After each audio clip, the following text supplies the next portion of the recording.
السلام علیکم، کیسے ہیں آپ سب؟ امید ہے آپ سبھی خیریت سے ہوں گے۔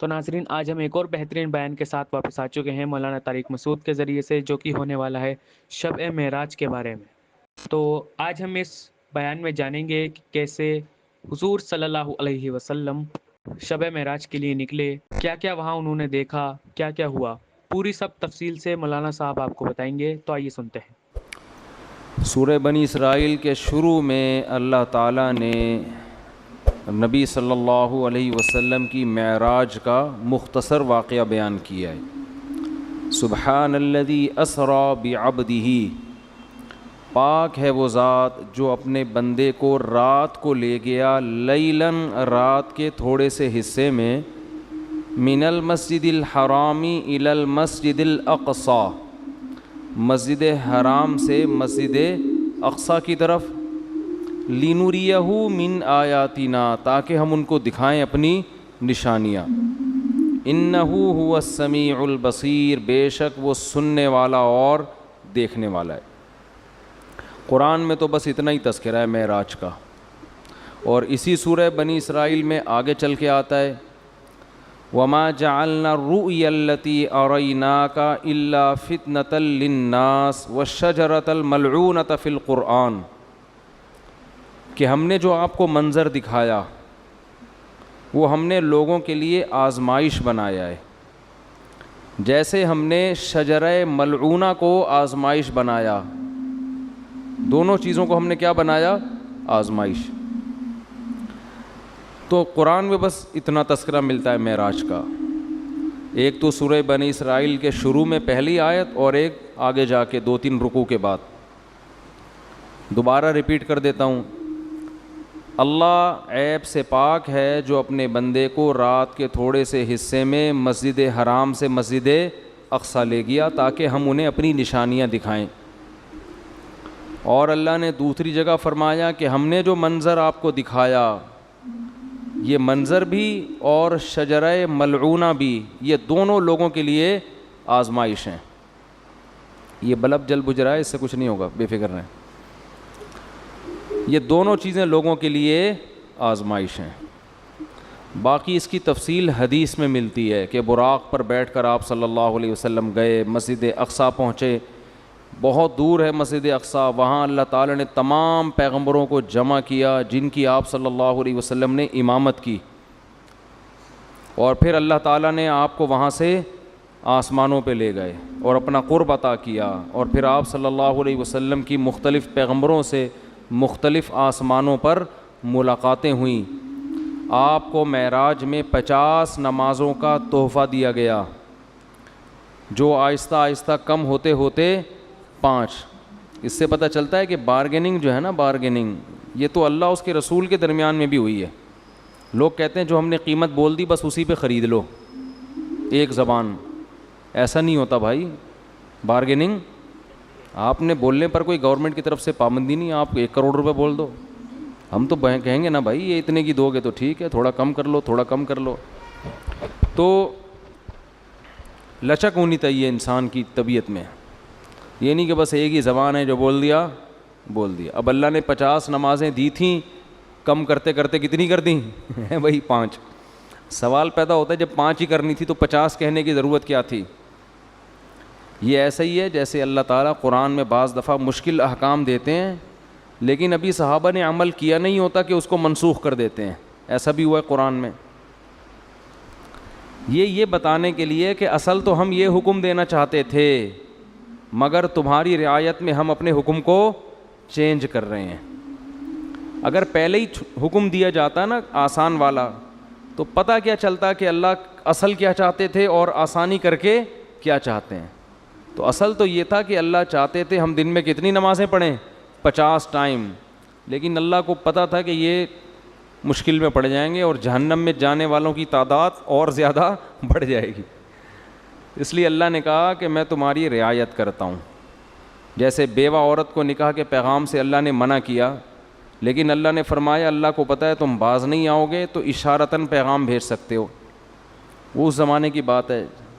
تو اسی طرح قرآن میں آتا ہے کہ ہم حکم دے رہے ہیں کہ جب نبی کی محفل میں جاؤ تو پہلے کچھ صدقہ دیا کرو، پھر اللہ نے فرمایا اشفقتم ان تقدموا بین یدی نجواکم صدقہ، تم ڈرتے ہو کہ ہر چیز میں پہلے صدقہ دینا پڑے گا، چلو معاف کیا، نہیں دو صدقہ، ٹھیک ہے نا. تو یہ قرآن کی عادت ہے، اس سے اللہ کی رحمت کا پتہ چلتا ہے. اور یہ بھی کہ اسلام کے احکام میں بھی اللہ نے ہمیں یہ بتایا ہے کہ میں بھی تمہاری طبیعت کا، تمہاری کمزوری کا کی رعایت کرتا ہوں. تو جب اللہ ہماری رعایت کر کے احکام دے رہا ہے تو ہمیں بھی اپنے ماتحتوں کا خیال بولو کرنا چاہیے. اللہ ہمیں بتاتا ہے کہ اصل تو میں یہ کہنا چاہتا ہوں، یہ چاہتا ہوں حکم ہو، لیکن تم نہیں عمل کر سکو گے، چلو یہ اس پر عمل کرو. تو جب اللہ انسانوں کی رعایت کرتا ہے تو انسانوں کو بھی چاہیے کہ وہ ایک دوسرے کی رعایت کرا کریں. اتنا بوجھ کسی پہ نہ ڈالیں کہ بس تیر کی طرح سیدھے چلو تم. ایسا نہیں ہو سکتا بھائی، انسان ٹیڑھا میڑھا ہے، آڑا ترچھا ہے، اس کو بالکل ہر چیز میں ایکوریٹ کرنے کی کوشش کریں گے نہ، کوئی بھی نہیں ہو سکتا. کوئی بھی کا مطلب مسجد کا امام بھی پورا سیدھا، نہ مفتی صاحب پورے سیدھے ہو سکتے ہیں، نہ مسجد کا امام ہو سکتا ہے، نہ کوئی بزرگ پورے ایکوریٹ ہو سکتے ہیں. لوگ کہتے ہیں مفتی صاحب نے اس دن بیان میں یہ بول دیا تھا، مفتی صاحب اس دن وہاں انڈا موڑ پہ بیٹھے ہوئے ٹانگ پہ ٹانگ رکھ کے چائے پی رہے تھے. یہ علماء کے بیٹھنے کا طریقہ نہیں ہوتا. اس دن مفتی صاحب نے کہہ دیا تھا بھاڑ میں جائے. چلتا ہے مارکیٹ میں سب. ہاں کچھ لوگ بیٹھے ہیں کیڑے نکالنے کے لیے. کچھ لوگ کیا، ان کا کام ہی یہی ہے کہ اس کے کیڑے جمع کر کے ایک شاپر میں لا کے پوری کیڑوں کی دکان کھولی ہوئی ہے انہوں نے. وہ ان کا کام ہی یہی ہے کہ ایک دوسرے کی غلطیوں کو ہائی لائٹ کرنا. اور خود اتنے بڑے بڑے بلینڈر ان لوگوں سے ہوتے ہیں کہ اگر کوئی دوسرا ان کی غلطیاں جمع کرنا شروع کر دے تو الامان والحفیظ. تو لچک ہے بھائی، لچک. لوگوں کی رعایت کیا کرو. نمازیوں کی رعایت کا حکم ہے مسجد کے امام کو. اتنی لمبی نمازیں نہ شروع کر دو کہ لوگ کھڑے کھڑے تھک جائیں. حضرت معاذ تھے، حضرت جابر بن عبداللہ، انہوں نے اتنی لمبی عشاء کی نمازیں پڑھانا شروع کر دیں، سورہ بقرہ پڑھتے تھے پوری اس میں نا. اب ایک صحابی تھے، وہ کھڑے کھڑے تھک جاتے، وہ ایک دن نماز توڑ کے چلے گئے اور جا کے نبی صلی اللہ علیہ وسلم سے شکایت کی کہ یہ اتنی لمبی عشاء کی نماز پڑھاتے ہیں. اچھا جب وہ گئے نماز میں تو ان کو صحابی رسول نے کہا کہ تم منافق ہو گئے ہو. تم کیا ہو گئے ہو؟ کیونکہ نماز میں تم کیا کر رہے ہو؟ شارٹ نماز چاہیے. یہ تو منافق کا دل نماز میں نہیں لگتا. تو فتویٰ دیا کہ تم کیا ہو گئے ہو؟ منافق. انہوں نے جا کے نبی صلی اللہ علیہ، حضرت معاذ بن جبل تھے، انہوں نے جا کے نبی صلی اللہ علیہ وسلم کو بتایا کہ یا رسول اللہ اتنی لمبی نماز پڑھا رہے ہو، اوپر سے مجھے فتویٰ کیا دے رہے ہیں، تم منافق ہو. تو آپ صلی اللہ علیہ وسلم نے حضرت معاذ کو بلایا. افتان انت یا معاذ، اتنا غضبناک ہوئے، اے معاذ تم لوگوں کو فتنوں میں ڈال رہے ہو نماز سے، یعنی تم تو ان کو آزمائش میں ڈال رہے ہو کہ نماز سے ان کے دل میں نماز کی نفرت پیدا کر رہے ہو. اور پھر آپ نے ان سے امامت چھین لی اور پھر تھوڑے دنوں بعد واپس امامت دے دی ان کو، یعنی تنبیہ کے لیے. تو امام کو چاہیے لوگوں کی رعایت کرے، خطیب کو چاہیے بیان میں بھی لوگوں کی رعایت کرے، ان کی مینٹل لیول سے اوپر کی باتیں نہ کرے. ایک دم 4 شادیوں پہ نہ آ جایا کرے، ٹھیک ہے نا. پہلے ان کو دوسری شادی سمجھائے، جب 6 مہینے میں یہ سمجھ میں آئے کہ پھر تیسری. ہم ڈائریکٹ کیا کرتے ہیں، تو اس پہ لوگ کہتے ہیں یار یہ پتہ نہیں کس قسم کی باتیں کرتا ہے. تو جو جنگ میں کمانڈر ہے اس کو چاہیے وہ اپنے فوجیوں کی رعایت کرے. آپ اپنے ماتحتوں کی رعایت کرو. بیمار ہیں، ہمارے استاذ نے ایک بڑا اچھا اصول بنایا، ہم جامعۃ الرشید میں تھے، انہوں نے فرمایا کہ کوئی طالب علم اگر آ کے یہ کہتا ہے کہ میری طبیعت خراب ہے، مجھے چھٹی چاہیے، تو چھٹی اس کو فوراً دے دو. یہ تحقیق بعد میں ہوتی رہے گی کہ طبیعت واقعتاً خراب بھی ہے یا نہیں ہے. وجہ اس کی یہ کہ امکان ہے کہ ٹوپی کر رہا ہو، امکان ہے اس بات کا کہ ہو سکتا ہے جھوٹ بول رہا ہو، لیکن اس کا بھی امکان ہے کہ ہو سکتا ہے سچ بول رہا ہو. اب آپ نے بدگمانی کر کے کہ یار لگ تو رانی ہے شکل سے کہ بیمار ہے، چھٹی نہیں دی اور وہ واقعتاً ہے کیا بیمار ہے، تو کتنی مصیبت میں آئے گا کہ نہیں آئے گا. تو وہ ہوتی رہے گی تحقیق، لیکن فوراً اس کو رخصت ملنی چاہیے کیونکہ اس کا خطرہ ہے کہ واقعتاً سچ کہہ رہا ہو. تو یہ بہت اہم پوائنٹ کی باتیں ہوتی ہیں، ہم لوگ ان چیزوں کا گھروں میں خیال نہیں کرتے. اپنے ماتحتوں کے ساتھ، ملازمین کے ساتھ، ہر ایک کے ساتھ جو ہے نا یہ خیال کرنا چاہیے کہ اس کی حیثیت سے زیادہ اس کے اوپر بوجھ نہ ڈالا جائے. خیر، اللہ تعالیٰ نے اپنے حبیب صلی اللہ علیہ وسلم کو رات میں بلایا. تو میں یہ عرض کر رہا تھا کہ حدیث میں تفصیل بہت زیادہ ملتی ہے کہ آپ آسمانوں پر گئے، یوسف علیہ السلام سے ملاقات ہوئی، موسیٰ علیہ السلام سے ملاقات ہوئی، عیسیٰ علیہ السلام سے ملاقات ہوئی، ابراہیم علیہ السلام سے، اور پھر اللہ نے آپ صلی اللہ علیہ وسلم کو نمازوں کا تحفہ عطا فرمایا. تو یہ بہت احادیث میں اس کی تفصیل ملتی ہے، اور یہ سارے کام رات کے تھوڑے سے حصے میں ہوئے. پہلے تو میں اس بات کے تھوڑے سے دلائل دوں گا کہ یہ خواب نہیں تھا، یہ جاگتی حالت میں آپ کے جسم اطہر کے ساتھ ایک معجزہ تھا. غامدی صاحب کہتے ہیں یہ کیا تھا؟ خواب تھا. تو اب ہم غامدی صاحب کے دلائل بھی پیش کر دیتے ہیں اور پھر قرآن و سنت کے دلائل بھی. غامدی صاحب نے کہا ہے کہ رؤیا جو ہے نا عربی میں خواب کو کہتے ہیں. رؤیا کسے کہتے ہیں؟ خواب کو. جیسے سورہ یوسف میں ہے نا، وہ کیا تھا، انی رأیت احد عشر کوکبا، یوسف علیہ السلام نے کہا میں نے 11 ستارے دیکھے سجدہ کر رہے ہیں. تو ان کے ابا نے کہا لا تقصص رؤیا کا، اپنا یہ خواب کسی اور کو مت سنائیں. تو اس کو انہوں نے رؤیا سے تعبیر کیا ہے. کیا تعبیر کیا؟ رؤیا. تو یہی لفظ معراج کے بارے میں قرآن میں آتا ہے کہ اے نبی ہم نے آپ کے رؤیا کو، یہ جو رؤیا تھا نا اس کو ہم نے لوگوں کے لیے ایک آزمائش بنایا ہے. تو غامدی صاحب کہتے ہیں کہ رؤیا کسے کہتے ہیں؟ خواب کو، جیسے سورہ یوسف میں. اس کا جواب یہ ہے کہ رؤیا اصل میں خواب کو نہیں کہتے، رؤیا اصل میں منظر کو کہتے ہیں، سین کو کہتے ہیں. اور خواب میں بھی ایک منظر نظر آتا ہے، اس لیے خواب پر بھی اس کا اطلاق کر دیا جاتا ہے. ورنہ اصل رؤیا کا معنی منظر، سین، کوئی بھی چیز آپ دیکھیں چاہے جاگتی حالت میں یا خواب میں.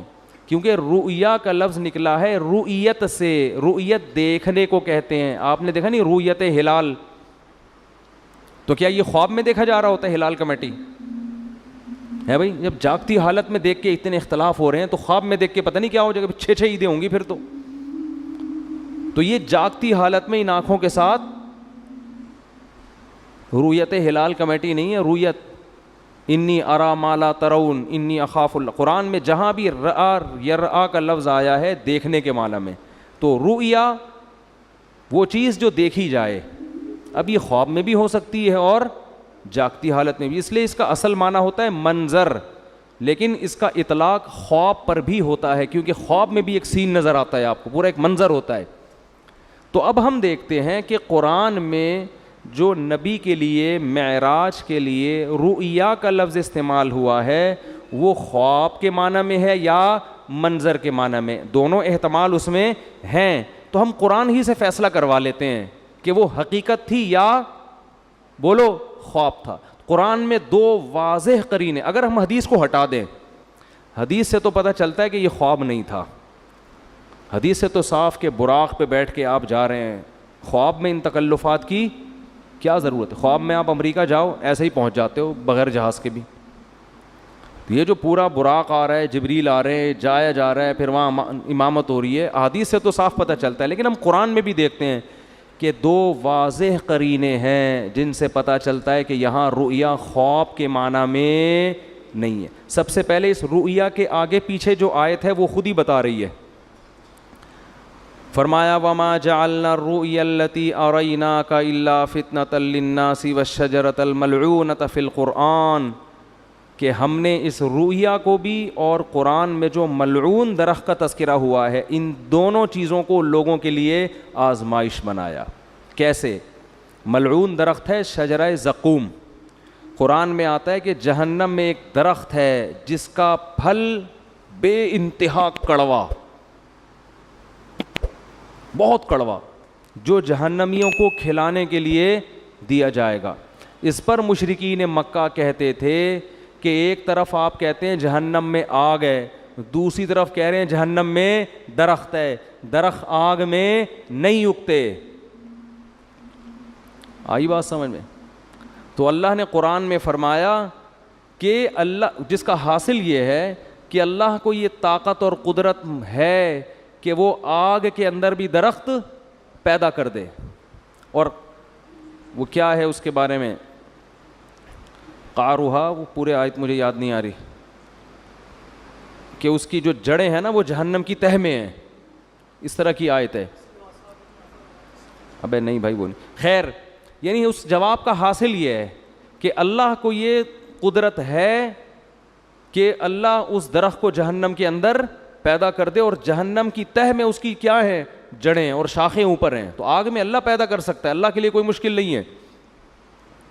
دیکھو ہم نے اگر پانی کے جانوروں کو نہ دیکھا ہوتا کبھی بھی تو ہم کہتے کہ پانی کے اندر انسان یا کوئی مخلوق زندہ نہیں رہ سکتی، سانس کیسے آئے گا؟ تو اللہ نے پانی کی ہی مخلوقوں کو پیدا کر دیا.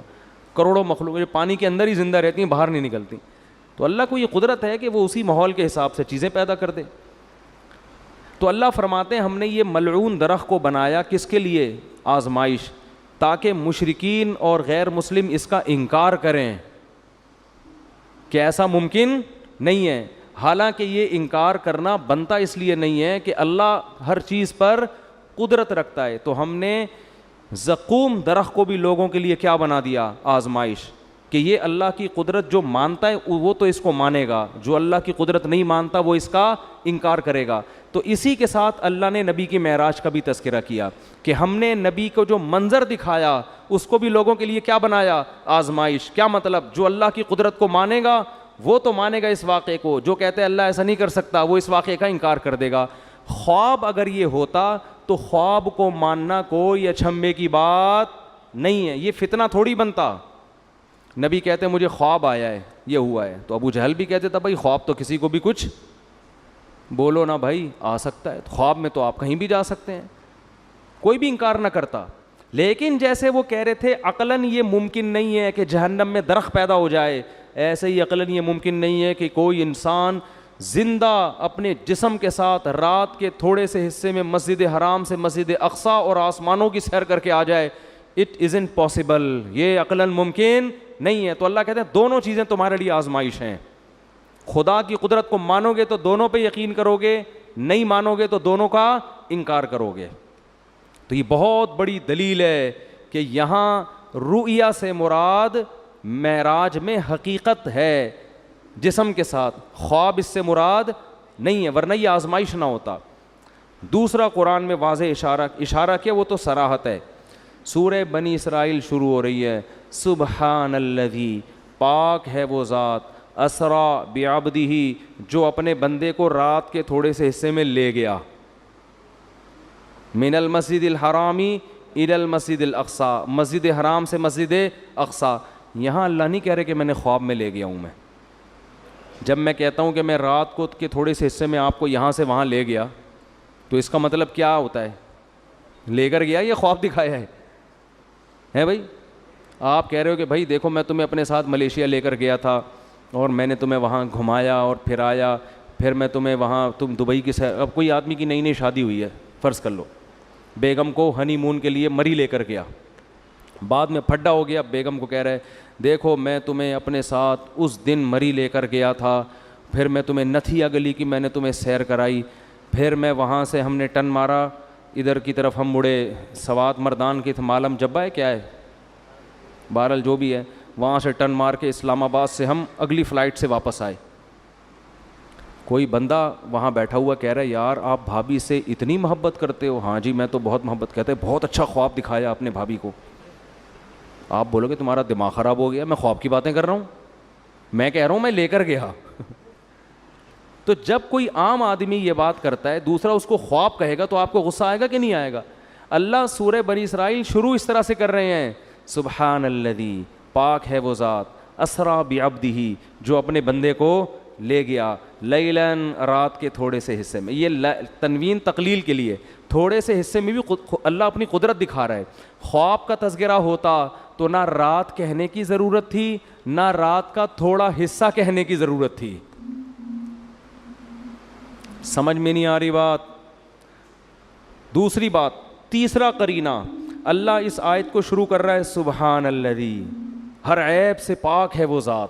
اس میں اللہ اپنی قدرت بتا رہا ہے کہ تمہیں عجیب سا لگے گا کہ رات کے تھوڑے سے حصے میں کوئی بندہ مسجد حرام اور مسجد اقصیٰ سے ہو کے واپس بھی آ جائے. اٹ ازنٹ پاسبل، یہ ممکن نہیں ہے. تو اللہ آیت شروع کر رہا ہے سبحان الذی، اللہ ہر عیب سے پاک ہے، وہ عاجز نہیں ہے کہ کچھ کرنا چاہے تو اس کو اسباب کے تانے بانے جوڑنے پڑیں، ٹائم دیکھنا پڑے، بھائی اتنے ٹائم میں تو یہ ممکن نہیں ہے، اس لیے اللہ عیب سے پاک ہے. تو یہ تیسرا قرینہ ہے. خواب ہوتا تو اللہ سبحان اللہ کا ذکر نہ کرتا. عجیب چیز کو دیکھ کے ہم کہتے ہیں نا سبحان اللہ، اچھی کہو کہتے ہیں، وہ کون پنجاب میں جب تقریر ہوتی ہے کہتے ہیں اچھی کہو سبحان اللہ، تو انہوں نے کوئی بڑا ٹیکنیکل پوائنٹ مارا ہوتا ہے.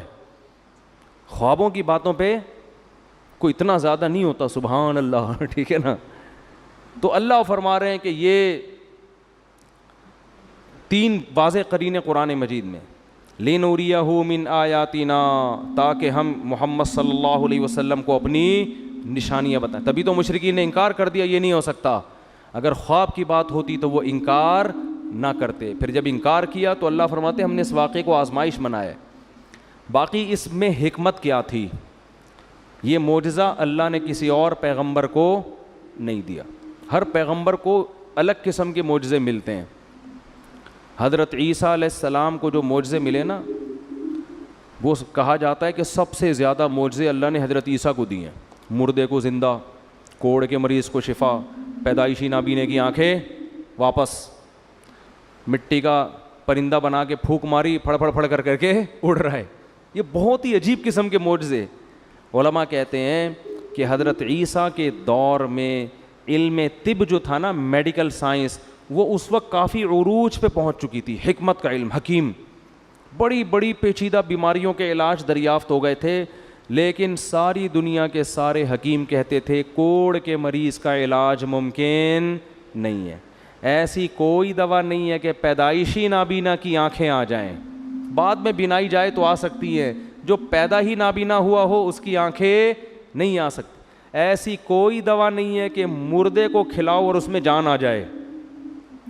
نہیں آ رہی بات سمجھ؟ جو مر گیا وہ ختم، فینش، اب ٹھیک نہیں ہو سکتا. مٹی کے بنے ہوئے پرندوں میں جان، کوئی چورن چٹنی ایسی نہیں ہے کہ پتلے میں ڈالیں اور وہ اڑنا شروع ہو جائے. نا نا نا نا.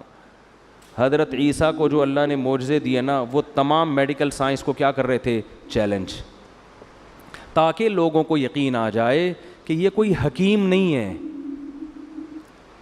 بلکہ یہ کام اللہ کے سوا کوئی نہیں کر سکتا، یہ اللہ ہی کر رہا ہے ان کے ہاتھ پہ. اگر علم طب نے ترقی نہ کی ہوتی نا، پھر حضرت عیسیٰ کوڑ کے مریض کو ٹھیک کرتے. لوگ کہتے یار لگتا ہے کہ یہ کوئی ماہر، معاذ اللہ کوئی حکیم ہے یہ، جنہوں نے کوڑ کے مریض کو چپکے سے دوا کھلائی ہے اور وہ بندہ کیا ہو گیا؟ ٹھیک. لیکن علم طب نے اتنی ترقی کر لی تھی کہ میڈیکل سائنس کہتی تھی کہ اسباب کی دنیا میں یہ ممکن، بولو نا، نہیں ہے، یہ نہیں ہو سکتا. تو اللہ نے معجزے اسی حساب سے دیے آپ کو. حضرت موسیٰ کے دور میں جادو کا زور تھا، یہ سانپ بنا دیا، یہ یوں کر دیا، ایسے ایسے کرتب، ٹھیک ہے نا. تو وہ لوگ جادو کو سمجھتے تھے کہ جادو کیا ہوتا ہے. اللہ نے حضرت موسیٰ کو جو معجزے دیے نا، وہ والے معجزے جو جادوگر دکھایا کرتے تھے، اس طرح کے جادو. گریبان میں ہاتھ ڈالا، ہاتھ کیا ہو رہا ہے؟ سورج کی طرح چمک رہا ہے. یہ جادوگروں کے اس زمانے میں کرتب ہوا کرتے تھے. لاٹھی کو کیا بنا رہے ہیں؟ سانپ. اللہ نے کہا جادوگر بھی یہ کام کرتا ہے، آپ بھی کرو.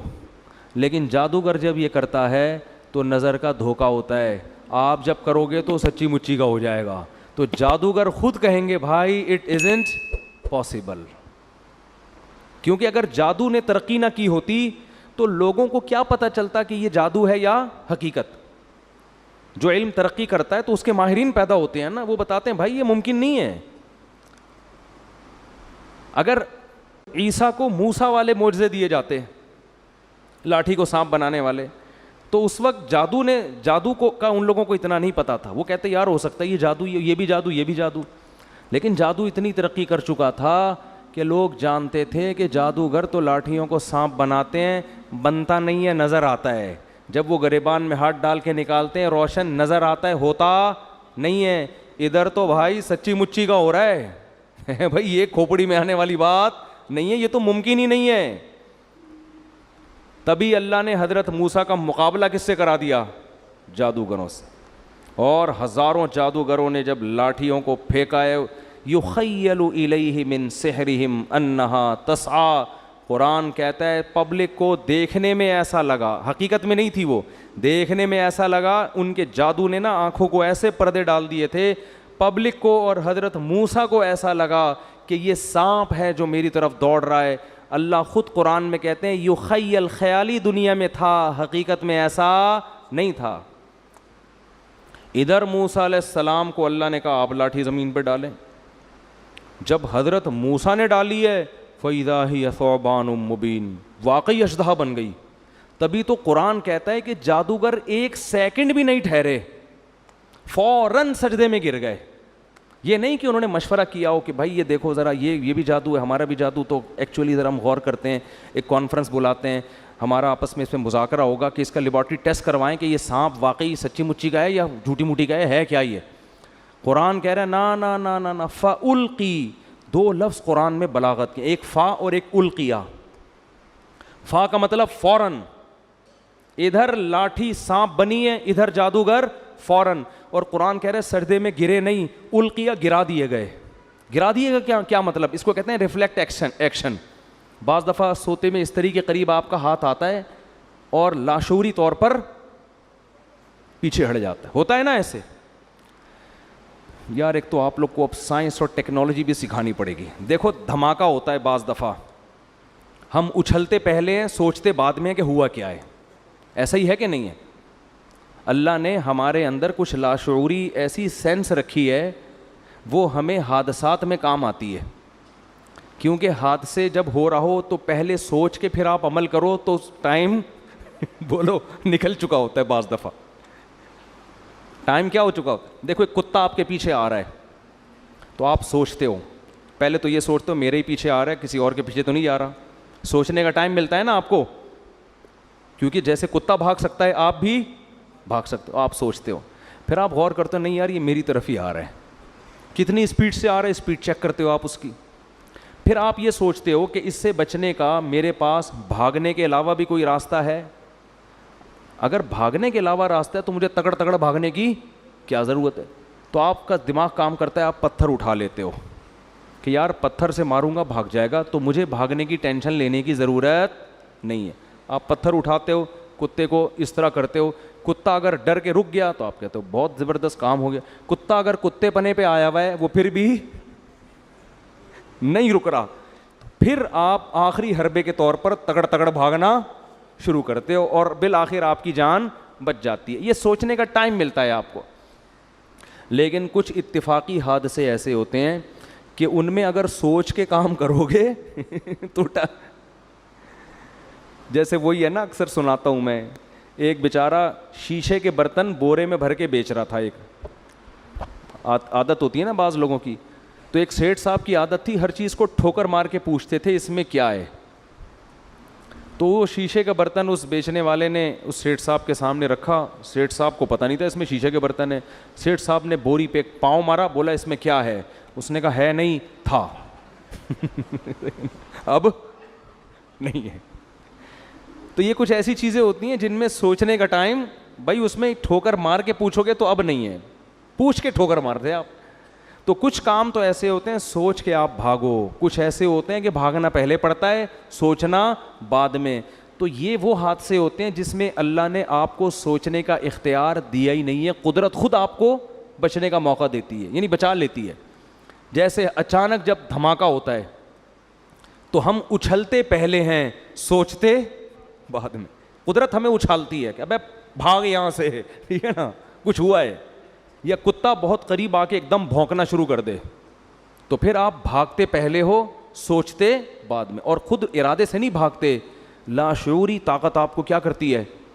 بھگا دیتی ہے. کوئی جھاڑی میں چھپا بیٹھا ہو، آپ قریب سے گزرو، وہ ایک دم بھو کر کے جب آواز دیتا ہے تو آپ بھاگتے پہلے ہو، سوچتے بعد میں. یہ گاڈ گفٹڈ کچھ چیزیں اللہ نے انسان میں رکھی ہیں.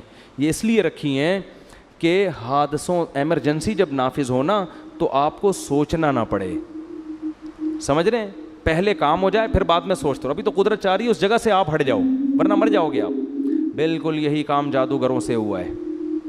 قرآن کہتا ہے کہ جب انہوں نے رسیوں کو، جب موسیٰ نے لاٹھی کو پھینکا اور وہ سانپ بنی ہے، تو جادوگر سوچ کے سجدے میں نہیں گرے پہلے ہیں، سوچا بعد میں. کیوں گرے پہلے؟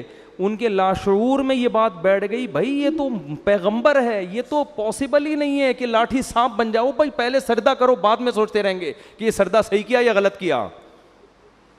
نہیں آ رہی بات. یہ قرآن کی بلاغت ہے. جب موسیٰ نے لاٹھی کو پھینکا ہے، قرآن کہہ رہا ہے فَأُلْقِي، جادوگروں کو لاشعوری طاقت نے سجدے میں گرا دیا. یہ لاشعوری طاقت کون تھی؟ یہ وہی جو ہمیں دھماکوں کے وقت ہوشیار کر دیتی ہے، ہم ہل جاتے ہیں اچانک.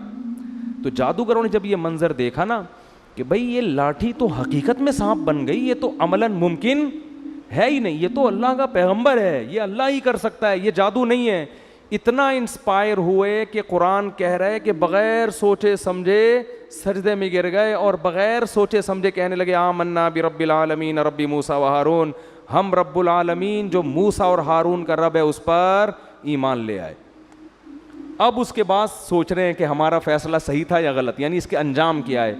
تو سوچنے کے بعد ان کو یقین ہو گیا کہ ہم نے فیصلہ کیا کیا ہے، صحیح. اب فرعون دھمکیاں دے رہا ہے کہ تمہاری نورا کشتی تھی اور میں تمہارے ہاتھ پاؤں کاٹ کے لٹکا دوں گا. انہوں نے کہا لن نؤثرک علی ما جاءنا من البینات، اے فرعون موسیٰ کے برحق ہونے کے جو ہم نے دلائل دیکھ لی ہیں نا، اب ہم تیری بات پر یقین نہیں کریں گے. فقضی ما انت قاض، تو ہاتھ پاؤں کاٹنے کی بات کرتا ہے، جو تیرے بس میں ہے وہ کر لے. چند سیکنڈ کا ایمان ہے مگر کتنا پاورفل. اور فرعون کو کب سے دعوت دی جا رہی ہے، کم وقت کی سمجھ میں بات نہیں آ رہی. ان کو یقین ہو گیا کیونکہ ابھی تک نشانی نہیں دیکھی تھی نا. چند سیکنڈ کا ایمان ہے اتنا تگڑا. اور پھر فرعون کو کیا کہہ رہے ہیں، انما تقضی هذه الحیات الدنیا، تو جتنی سزا دے گا اسی دنیا میں دے گا نا، تو اس دنیا میں زیادہ زیادہ کیا کر لے گا، آگ میں ڈال دے گا، قتلے بنا دے گا، جیل میں ڈال دے گا، عمر قید کی سزا دے دے گا، تو 25-30 سال کے بعد مرمرا کے کیا ہو جائیں گے، ختم. اور آگے کہنے لگے ہم جو رب پر ایمان لائے ہیں نا، رب پر، اس پر جو ہمیں رب دے گا، واللہ خیر و ابقا، گاڈ کا جو انعام ہے وہ تجھ سے زیادہ اچھا بھی ہے اور ہمیشہ باقی رہنے والا بھی. کوانٹٹی کے اعتبار سے بھی اچھا، کوالٹی کے اعتبار سے بھی اچھا ہے. تو بارگیننگ ہو رہی ہے، ٹھیک ہے نا. تو اگر رب سے زیادہ دے سکتا ہے تو بات کر، ظاہر ہے وہ تو دے نہیں سکتا. فرعون نے ہاتھ پاؤں کاٹ کے لٹکا دیا. تو اللہ نے یہ بھی دکھا دیا کہ نورا کشتی نہیں ہے، کیونکہ نورا کشتی میں دونوں کے مفاد ہوتے ہیں، ایک قتل ہونے کے لیے تیار نہیں ہوتا. اتنی واضح نشانیاں فرعون کو اللہ نے دکھا دیں کہ دیکھ جادوگروں نے گواہی بھی دے دی ہے اور اپنی قربانی سے یہ بھی ثابت کر دیا کہ یہ نورا کشتی نہیں ہے. لیکن فرعون کی کھوپڑی، کیونکہ دنیا کے نشے میں جب انسان آتا ہے نا، شہوت پرستی میں، جو آدمی زنا کے قریب جا رہا ہو نا، اسے 1000 سمجھاؤ آپ، 1000 دفعہ ہو کہ یہ حرام ہے، لیکن وہ پھر بھی کیا کرتا ہے، زنا میں مبتلا ہوتا ہے. تو یہ گناہ ہے ہی ایسی برباد چیز، انسان کو اندھا کر دیتی. خیر جلدی سے بات کو سمیٹتا ہوں. تو موسیٰ علیہ السلام کو اللہ نے جو معجزے دیے وہ کس حساب سے، جادوگروں کو سمجھ میں آ جائے. عیسیٰ علیہ السلام کو میڈیکل سائنس کے اعتبار. داؤد علیہ السلام کا دور تھا حکومت کا، بڑی بڑی جنگیں ہو رہی تھیں اس وقت، لڑائیوں کا دور تھا. اللہ نے ایسے معجزے دیے آپ کو جو جنگوں میں آپ کے کام آئے، لوہے کو پگھلا دیا آپ کے ہاتھوں میں، اس طرح سے. خیر تو ہمارے نبی کو جو معجزے دیے ہیں نا، وہ قیامت تک کے حساب سے وہ آپ کے حساب سے سوٹیبل ہیں. تو ایک معجزہ تو قرآن دیا، کیونکہ یہ دور ہے ایجوکیشن کا، تعلیم کا. تو قرآن کا جو معجزہ ہے، قرآن نے دعویٰ کیا اس جیسی کتاب لے کر آؤ. کتابوں کا دور ہے نا، تو قرآن نے کیا کہا، ایک شخص جو نہ لکھنا جانتا ہے نہ پڑھنا جانتا ہے، ایسی کتاب لے کر آتا ہے جس کے مضمون اتنے بہترین کہ ایسے اخلاقی مضمون آپ کو دنیا کی کسی کتاب میں نہیں ملیں گے. دلوں پر ایسا راج کرنے والی کتاب، دنیا میں سب سے زیادہ پڑھی جانے والی، سب سے زیادہ سنی جانے والی، جس کو پڑھ کے رونے والے سب سے زیادہ، جس کو سن کے رونے والے سب سے زیادہ، بغیر سمجھے بھی پڑھی جاتی ہے، بغیر سمجھے بھی سنی جاتی ہے. لئن اجتمعت الانس والجن علی ان یاتوا بمثل ھذا القرآن، ساری دنیا کے انسان جنات جمع ہو جائیں، لا کے دکھائیں نہیں لا سکتے. قرآن جب نازل ہوا نا تو بہت سے سائنسی غلط مفروضے تھے اس دور میں. آسمان ایسے بنا ہے، فلاں چیز ہے، اوٹ پٹانگ، جیسے اس دور کے سائنسدان تو پھینکو تھے نا. اس دور کے جو سائنسدان تھے چند ایک کے سوا بس وہ پھینک رہے تھے، لوگ لپیٹنے کے لیے بیٹھے ہوئے تھے. لیکن قرآن نے ایسا کوئی غلط سائنسی نظریہ ذکر نہیں کیا، حالانکہ وہ تو بہت کچھ تھا. تو ہمارے نبی کو کیسے پتہ چل گیا کہ یہ والا نظریہ صحیح ہے، یہ والا نظریہ غلط؟ کوئی ایسا نظریہ قرآن نے تذکرہ نہیں کیا. ایسے باطل نظریات سے اب تک کیا ہے؟ پاک ہے. تو یہ بھی معجزہ ہے کہ بھئی ایک دور تھا سائنس ترقی کرے گی، لوگ ان سب چیزوں کو غلط سمجھیں گے، تو قرآن نے ایسی کوئی غلط نظریے کو اپنی کتاب میں جگہ نہیں دی. اچھا، تو معراج کیوں نبی کا معجزہ، نبی کو یہ کیوں معجزہ دیا گیا؟ یہ اس لیے دیا گیا کہ آپ صلی اللہ علیہ وسلم آخری نبی تو ہیں لیکن سب سے افضل. تو اللہ یہ چاہتے تھے کہ آپ کی افضلیت تمام پیغمبروں کے سامنے ظاہر کر دیں، جسمانی اعتبار سے بھی اور روحانی اعتبار سے بھی. تو جسمانی اعتبار سے تو اللہ آپ کو عرش کے قریب لے کر گئے ہیں بلندیوں پہ. روحانی اعتبار سے نماز سب سے اہم ترین عبادت ہے، تو اللہ نے تمام پیغمبروں کو آپ کا مقتدی بنایا، آپ کو امام بنا کے یہ بتا دیا کہ روحانی اعتبار سے بھی یہ آپ سب پر فضیلت رکھتے ہیں. زبانی بتا دینا کافی نہیں ہوتا، پریکٹیکل کروایا جاتا ہے. جس کے پیچھے انسان نماز پڑھتا ہے اس کا احترام کرتا ہے نا. کیا خیال ہے بھائی کہ بھائی ہم ان کے پیچھے کیا پڑھتے ہیں؟ یہ اللہ کے دربار میں حاضری کے وقت ہمارے رہبر ہوتے ہیں. تو اللہ کے ہاں تو سب سے اہم چیز کیا ہے؟ نماز. تو اللہ نے کیا کیا؟ آدم علیہ السلام، موسیٰ علیہ السلام، یوسف علیہ السلام، داؤد علیہ السلام، زکریا علیہ السلام، عیسیٰ علیہ السلام، سارے پیغمبروں کو بولا چلو بیت المقدس میں صفے بنا کے کھڑے ہو جاؤ. سب کو اللہ نے بیت المقدس میں حاضر کیا. ادھر نبی صلی اللہ علیہ وسلم کو براق پہ بٹھا کے بیت المقدس لے جایا گیا، اور مصلی آپ کے لیے خالی تھا. تمام پیغمبر انتظار کر رہے ہیں، اور آپ صلی اللہ علیہ وسلم نے آ کے ان کو نماز میں ان کی امامت کی. اس میں یہ بھی حکمت کہ آج کے بعد سب سے افضل کون ہیں؟ محمد صلی اللہ علیہ وسلم. سب کی موجودگی میں مصلی پہ کون کھڑا ہوگا؟ ابے بولنے میں کیا جا رہا ہے؟ نبی صلی اللہ علیہ وسلم. دوسری بات کہ اب تمام پیغمبروں کی شریعتیں کیا ہو گئی ہیں؟ منسوخ. کیونکہ سب نے نماز اخپل طریقے سے نہیں پڑھی ہے، اپنی اپنی شریعت کے مطابق. کس طرح سے پڑھی ہے؟ ظاہر ہے جیسے امام پڑھتا ہے ویسے ہی مقتدی پڑھتے ہیں نا. یہودیوں کی نماز الگ تھی، عیسائیوں کی الگ تھی، ان سے پہلے آسمانی مذاہب کی نمازیں الگ تھیں. اب جب نبی آ گئے تو نماز کیسے ہوگی؟ جیسے نبی پڑھائیں. کیا مطلب؟ نماز یہ ایک سائن ہے، علامت ہے شریعت کا، کیونکہ سب سے بڑا شعار ہے نا. تو اللہ نے بتا دیا نبی کے دنیا میں آنے کے بعد اب کوئی بھی دنیا میں آئے گا تو ان کے طریقے سے اسلام پہ چلنا ہے، اخپل طریقے سے اسلام پہ چلنے کی اجازت نہیں ہے. اسی وجہ سے جب حضرت عیسیٰ علیہ السلام قرب قیامت میں نازل ہوں گے تو اپنی شریعت کو فالو نہیں کریں گے بلکہ محمد صلی اللہ علیہ وسلم کی شریعت کو فالو کریں گے. جب نازل ہوں گے نا دمشق کی مسجد میں تو امام مہدی مصلی پہ کھڑے ہوں گے نماز پڑھانے کے لیے. تو حضرت عیسیٰ جب آسمانوں سے نیچے اتریں گے تو حضرت مہدی ان کے لیے مصلی خالی کریں گے کہ آپ نماز پڑھائیں. وہ کہیں گے نا نا نا نا، اس کام کے لیے اللہ نے اس امت کو منتخب کیا ہے. سمجھ میں شریعت اس امت ہی کی، کیونکہ یہ آپ ہی، میں امامت کرنے کے لیے بولو نہیں، تمہارے امام پہلے سے نبی آپ صلی اللہ علیہ وسلم امام ہے، وہ ان کی امامت ابھی بھی ہے. پھر کیوں تشریف لائے بھائی آپ؟ سوال پیدا ہوتا ہے پھر آپ کیوں تشریف لائیں جب آپ نماز بھی نہیں پڑھا رہے ہیں؟ بھائی نماز اس امت کے پیچھے پڑھ رہے ہیں تو پھر آپ تشریف، سوال پیدا ہوتا ہے کہ نہیں ہوتا، کیوں لائے؟ تو وہ جواب میں کہیں گے کہ میں دنیا میں دین کی دعوت کو لے کر آیا تھا، میں نے ہزاروں درجنوں معجزے دکھائے، مجھ پر اہل کتاب ایمان لائے، اور یہودیوں نے مجھ سے دشمنی کر کے اپنے خیال کے مطابق مجھے قتل کرنے کی کوشش کی. اب یہودی میرا تو دشمن ہے اور اسلام کا بھی سب سے بڑا دشمن کون ہے؟ یہودی. تو یہ ہم دونوں کا مشترک دشمن ہے. تو میں اب اس امت کی قیادت کروں گا یہودیوں سے قتال کرنے میں. سمجھ میں نہیں آ رہی تو جیسے چل رہے ہیں ویسے ہی چلتے رہیں. میں جب سبق پڑھاتا ہوں طلبہ سے کہتا ہوں سمجھ میں آ رہی ہے, وہ کہہ رہے ہیں نہیں, میں کہہ رہا ہوں باقی دنیا میں ساری باتیں سمجھ میں آ گئی ہیں آپ لوگوں کے, کہتے ہیں نہیں ہے, تو چلو ایک اور صحیح, ایک اور بات سمجھ, کیونکہ ہم 3 دفعہ سمجھائیں گے, اس کے بعد ہمارے پاس کھوپڑی نہیں ہے کہ سارے دن ایک ہی چیز سمجھاتے رہیں, ٹھیک ہے نا. تو میرا اسٹائل ہے پڑھانے کا, سبق طلبہ سے کہتا ہوں 1 دفعہ سمجھا دیا, 2 دفعہ پھر بھی نہیں سمجھ میں آیا, تو میں ان سے کہتا ہوں باقی ساری چیزیں سمجھ میں آ گئی ہیں, یعنی نہیں ساری چیز سمجھ میں نہیں آئی, چلو ایک اور چیز ایسی ہے جو سمجھ میں نہیں آئی. جب باقی چیزیں سمجھ میں نہ آنے سے کچھ نہیں ہو رہا, لائف آپ کی نیچرل بڑے آرام سے گزر رہی ہے, تو ایک اور چیز بھی اسی میں شامل کر لو. تو خام ایک ہی چیز کو سمجھا کے دماغ خراب نہیں کرنا چاہیے. بھی کل کسی نے مضمون بھیجا 4 شادیوں کے خلاف, وہ میں نے پڑھا, اس نے دلائل دیا, میں نے کہا اس کو اپنے پاس رکھ لو, اب ہمارے پاس فالتو کھوپڑی نہیں ہے, ان باتوں کے 100 دفعہ جواب دے چکے ہیں, پھر وہی کھوپڑی وہی گھما رہا ہے, وہی یہ. میں نے کہا یہ سمجھنے والے لوگ نہیں ہے. خیر 4 شادیاں پتہ نہیں کہاں سے آ گئیں, جلدی سے بات کو سمیٹ کے ختم کرتا ہوں.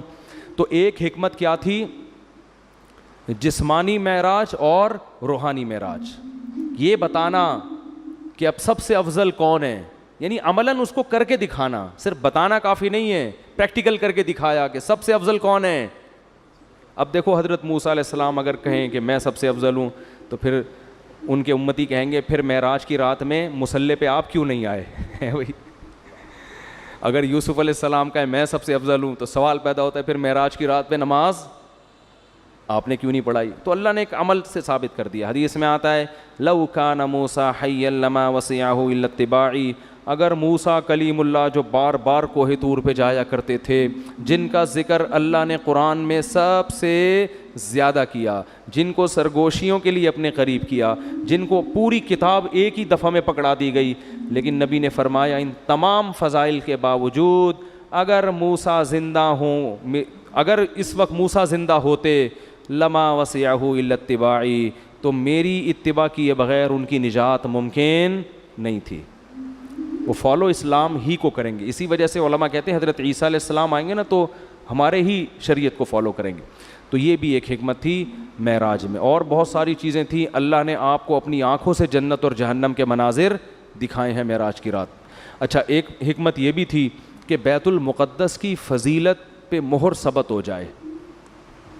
اگر ہمارے نبی بیت المقدس نہ جاتے تو ہمارے نظر میں قبلہ اول کی زیادہ ویلیو نہ ہوتی. ہم کہتے وہ تو عیسائیوں کا قبلہ تھا, یہودیوں کا قبلہ تھا, پیغمبروں کا قبلہ تھا, ہمارے نبی تو وہاں کبھی گئے بھی نہیں, نماز بھی نہیں پڑھی. تو اللہ نے عملاً آپ کو وہاں لے جا کے نماز پڑھوائی ہے, تاکہ ہم جب جائیں بیت المقدس تو وہاں نماز پڑھ کے ہمیں اطمینان ملے کہ یہ وہ مقدس جگہ ہے جہاں ہمارے حبیب صلی اللہ علیہ وسلم کو بھی نماز عملاً پڑھوائی گئی ہے. تو اس سے بیت المقدس کی فضیلت اور زیادہ بڑھ گئی ہے. سمجھتے ہو کہ نہیں سمجھتے؟ اور بہت ساری حکمتیں ہیں, وہ پھر علماء بیان کرتے رہتے ہیں. موٹی موٹی حکمتیں یہی ہیں. پھر ایک بڑی حکمت یہ بھی تھی کہ نمازوں کا جو تحفہ اللہ نے اپنے پاس بلا کے دیا ہے, اس سے نماز کی اہمیت. اگر ویسے ہی وہی آ جاتی, بھائی ایک گفٹ ہوتا ہے کہ آپ کسی کو پارسل کر دیتے ہیں, شاپر میں بریانی ڈال کے گھر پہنچا دیا آپ نے, یہ بھی ہے. ایک ہوتا ہے اپنے گھر بلاتے ہیں, بٹھاتے ہیں, عزت کے ساتھ سلاد رائتہ پیش کر کے کھلاتے ہیں. تو اللہ تعالیٰ نے نماز میں ایسا نہیں کیا کہ جبریل کو جا کے بول دیا فرض کر کے آ جاؤ, نہ, یہ ایک ایسا تحفہ ہے جو میں اپنے پاس بلا کے آپ کو عطا کروں گا. تو بہت ساری حکمتوں میں میں نے چند ایک آپ کے سامنے بیان کی ہیں. تو وقت کافی زیادہ ہو گیا ہے. آج کے لیے بس اتنا ہی. ویڈیو میں آخر تک بنے رہنے کے لیے آپ سبھی کا بہت بہت شکریہ.